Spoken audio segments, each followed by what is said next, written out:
Always know what your action is, because then when you come in the morning confident, or when you come in the morning and you can't hit your ass with both hands, you know what to do.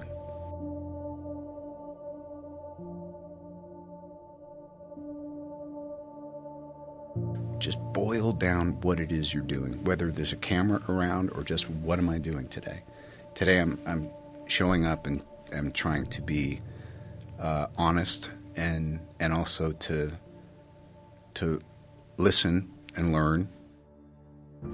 I think part of the reason I'm still so interested, not just in life, but also, you know, getting to do what I do, is I'm a fan. I love movies. I love creativity. I love music. I love culture.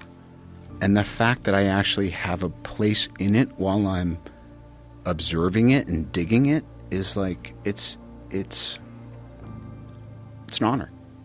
This concept of things just sort of falling into place, I'm a big believer in that too. Yeah.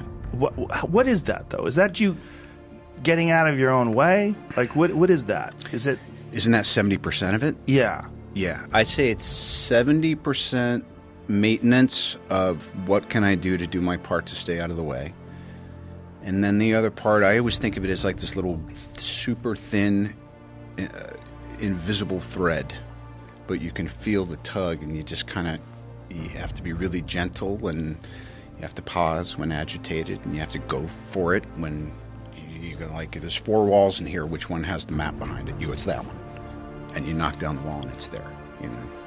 Half the stuff that I've been able to do right in my creative life are principles that I learned on the mat with my seafood. Guard your center. Keep your eye on the lead elbow.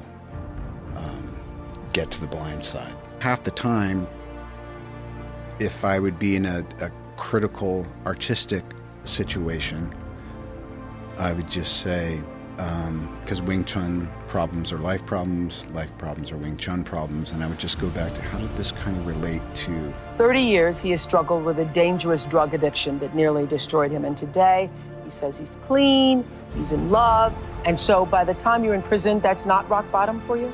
Nope. Nope. No. It coincided with my recovery. Oh. And the two things just somehow or other seemed to lock in. When it locked in with this, it was an apprenticeship. And it was an apprenticeship that was contingent on me being in a certain headspace.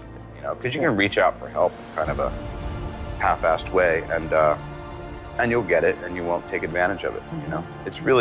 It's not that difficult to overcome these seemingly ghastly problems. What's hard is to decide.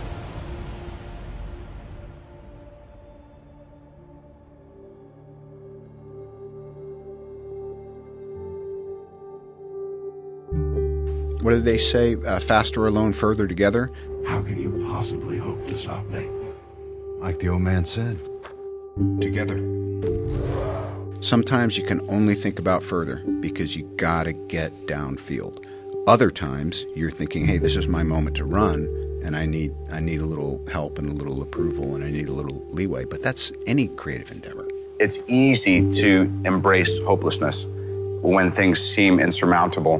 It's actually just a matter of time until all of the elements come together for things to be all right. I mean, I believe that, you know, most difficult situations will resolve themselves if you are persistent and if you don't give up entirely. And that's what I never did. I never gave up. I ran those 6 or 8 lines I had 1,000 times, lying in bed over and over and over and over and over and over and over and over again. It was one little mosaic after the next, and it was a piece of work I was doing.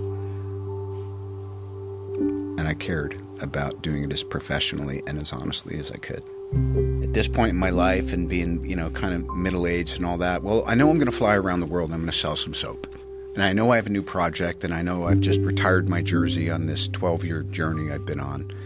And how do I want to start? And it came up, how would you like it? I go, yes, that's exactly what I'm going to do. I'm going to go have the Joe Rogan experience and kick off this year and this season and this new chapter by doing what I love, which is an interview as we're looking at each other, and there's a give and take. I went to rehab, but I stayed in the same room that Robert Downey Jr. stayed in. He became my idol because of Iron Man and what he did with his career. I made him my mentor without him even knowing about it. He wrote on a corkboard in McCallum Hall, "I am here with you all." Where is your heart? It's easy to believe that things are gathering momentum and going into a negative place. I mean, I think human nature can tend to be a little bit critical of itself. Sometimes you just got to go, yeah, I effed up. I just took full advantage of it. I mean, even though it wasn't the end of my struggle, I made the best use of that time that I could, because they say if you don't do the time will do you. You earn 8 cents an hour? What's humbling is to have to live your life for some reason that is yet to be explained to me by God in such a public way, when so much of it is so humiliating and embarrassing. So by the time I got into prison, it wasn't like, wow, this is the worst thing that's ever happened to me. It was an extension of things being miserable. It's just incredible. Our culture never encourages taking a break, never encourages saying, don't chase that thing.